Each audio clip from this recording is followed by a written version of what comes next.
Hello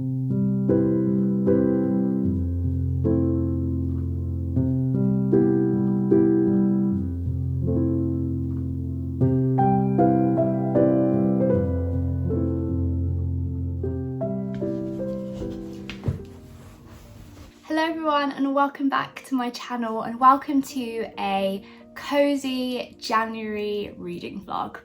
So today's plan is to embrace the beginning of the year in the coziest of ways and to do all of the things that I really love and find really restful. So basically today is going to entail reading, book shopping or book browsing probably, and journaling and coffee and basically all of the things that I love in a day. I'm currently reading 84 Charing Cross Road and I want to read a little bit more of this today. I'm about halfway through and this is actually a bind up of 84 Charing Cross Road and also another book, The Duchess of Bloomsbury Street. So I've read the 84 Charing Cross Road part and I'm just about to start The Duchess of Bloomsbury Street. And the first part of this book is a series of letters between a woman in America and a man who works in a bookshop in London. And she reaches out and writes this bookshop a letter because she's been looking for specific editions of books that she really wants and she can't find them where she is in America.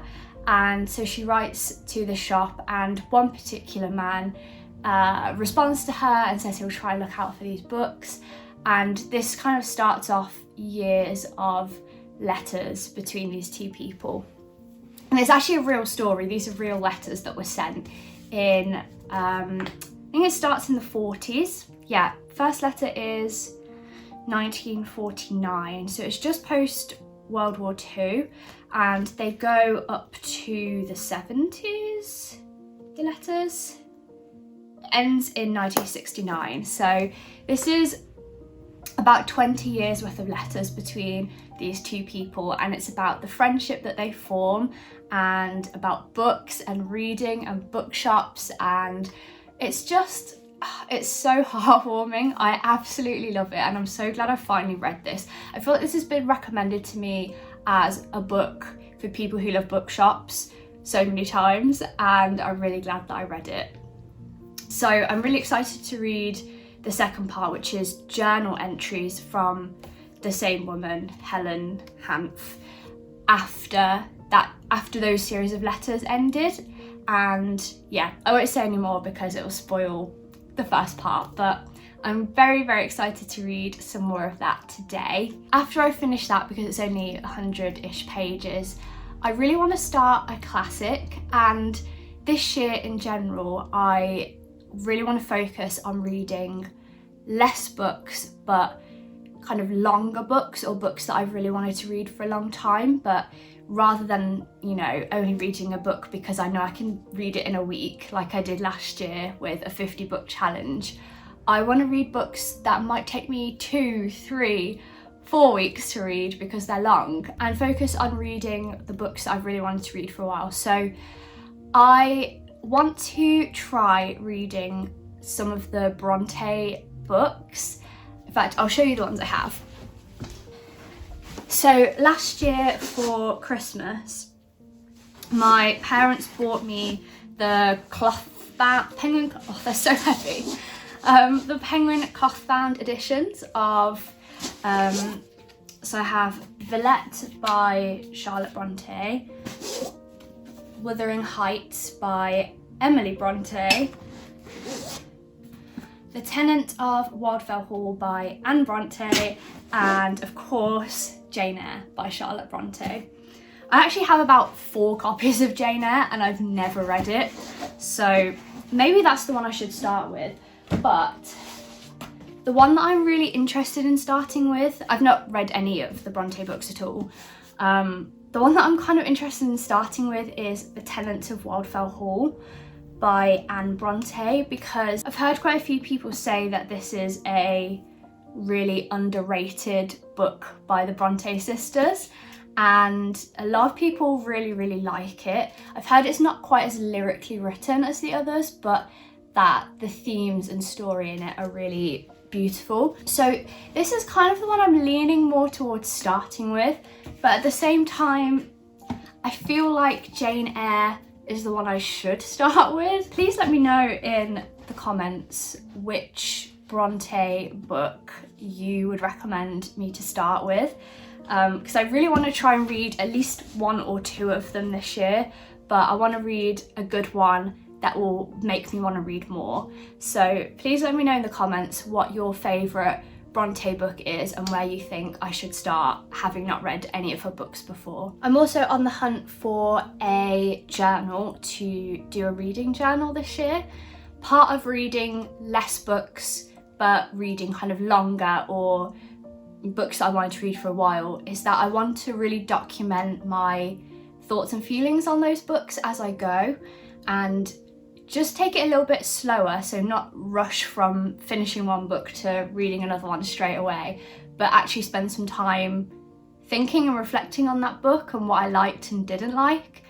Particularly because as well, I really want to focus a bit more on my writing this year. I think reflecting a bit more carefully on what I read will be a really helpful exercise for me to improve my writing. So I'm on the hunt for the perfect reading journal. I mean, it's not gonna be the perfect reading journal, a nice notebook to document my thoughts in. So I hope that you really enjoy this video, and I will see you in Truro.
Okay, I just got back from Truro and we had such a nice time, but it then started absolutely pouring it down with rain. So yeah, we had a great time, but it did rain, so we didn't do everything that we wanted to do whilst we were out. But we did go to a few shops and I had a browse around Waterstones. I was kind of looking for a copy of Persuasion by Jane Austen, but they didn't have the penguin cloth bound edition, or they have like a painted edition that's come out of some classics now, and I absolutely love them, and I wanted to get it in either of those editions. Probably more the penguin cloth bound though, just to match the ones that I'm collecting at the moment. But they didn't have a single copy of Persuasion by Jane Austen in the whole of that Waterstones. It is quite a small Waterstones, but yeah, they didn't have a single copy. But that is one of the books that's also on my list of classics that I really want to read this year. So I'm going to get that at some point. But I did buy one book in a charity shop. Basically, whenever I'm anywhere, I will just trawl through all of the charity shops looking for books, because you often find at least one that you want to read, and they're like 50p or £1. So I got this book called The Feast by Margaret Kennedy, and this is set in Cornwall in summer 1947, and it sounds like it's a seaside hotel that gets buried somehow. I don't know if there's a cliff collapse. Yeah, there's a collapsed cliff, and 7 of the guests who were in this hotel have died. But it starts to go back in time, I think, to before the collapse, to these 7 guests, and kind of what brought them together and what the kind of links are. So it sounds a little bit like a mystery, but also literary fiction, maybe, I don't know. But I really, really like the sound of it, and I love the cover. It is so pretty. I love how it kind of like wraps around the whole book. It also says the miniature charm of a baby Austen on the back, so maybe there is some period romance in here as well. So the reason that I picked this book up was because I would really like to do a video maybe towards the summer or just before the summer this year, where I read and recommend books set in Cornwall. If this is your first video that you've clicked on from my channel, hi, I'm Jen, I live in Cornwall. I've lived in Cornwall now for about 2.5 years, and a lot of the videos in my channel have clips of Cornwall, or I go to visit different places. So you may have found my channel through searching for Cornwall, but one of the things I've never really done is sat down and just read a load of books set in Cornwall. And I've read a lot of Daphne du Maurier in the last year, which a lot of those are set in Cornwall, and I've read a couple of other period romance books set in Cornwall, and so I'm just kind of intrigued to maybe read some more, and I might do like a week-long or a month-long reading vlog of just books set in Cornwall. And because this is set in the summer, I think I'm going to save this one for the summer, but it was only £1, so I thought I would pick it up. And I also bought The Notebook. I really just wanted a cheap notebook that I could use, so that if I start this reading journal and I don't carry on with it, I've not wasted like £20 on a beautiful notebook that I then end up having to get rid of, which I've done before. I bought like a really nice notebook and then I don't really finish the project that I planned to use it for, and then I feel like I've kind of wasted my money. So I just bought this cheap one from Wilko's, which is, it's actually really nice. I've bought one similar to this before from there, and it's really good because it opens pretty flat. And I really hate with notebooks when you're writing for a long amount of time, where you have to really like lean down on the notebook to keep it open. I don't know if this is actually a real issue, but it is to me anyway. So I wanted a cheap notebook that opened nicely and maybe had a ribbon in it. And this had all of those things, and it was £3. So I think that was a good find. So for the rest of the day, I'm going to get started on my reading journal. I've already finished one book. I don't know why I threw my hair in front of my face. I've only read one book so far this year.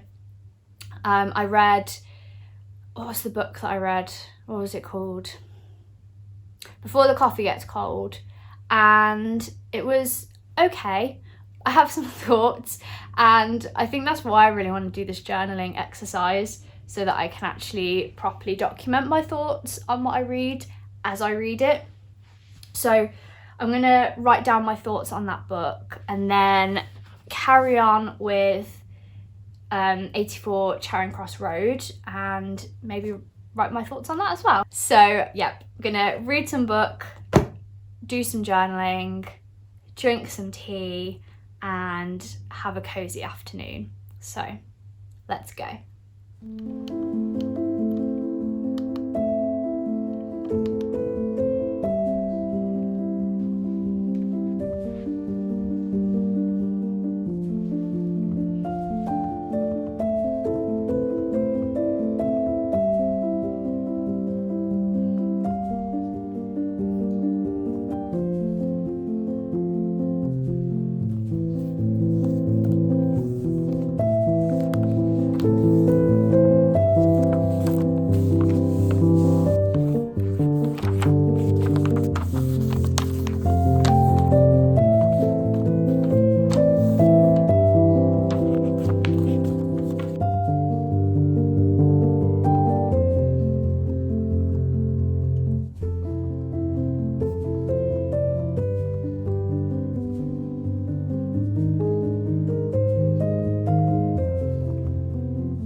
It is a very beautiful and sunny Saturday afternoon, and I'm hoping to get this vlog up today, this evening at 5 o'clock. So I'm just quickly outroing this video with my thoughts on 84 Charing Cross Road.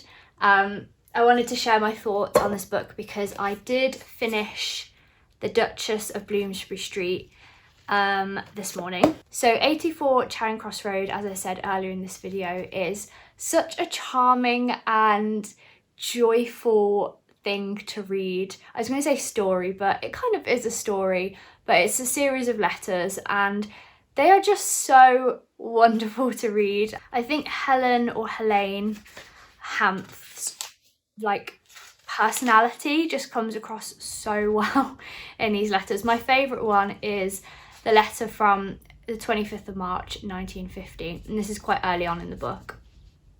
And she says, "Frank Dole," who is the man that she's corresponding with at the bookshop, "what are you doing over there? You are not doing anything.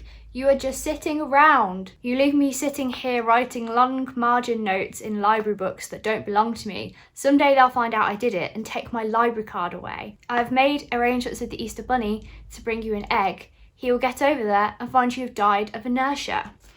And I just love her personality in this book. The contrast between the kind of American sense of humour and the British sense of humour in this book are just really well done. I would give 84 Charing Cross Road 5 stars easily. It's just, if you love books and you love bookshops and you love reading, then you 100% should read 84 Charing Cross Road. I also think that you should have a copy of The Duchess of Bloomsbury Street, which is Helene Hamp's memoir, and you should definitely have a copy of this to read as soon as you finished 84 Charing Cross Road, because you really want to read on after that bittersweet ending and find out what happened to her and some of the people that we meet through those letters. And that is pretty much what The Duchess of Bloomsbury Street is. It's a series of journal entries from Helene Hanff as she finally goes to London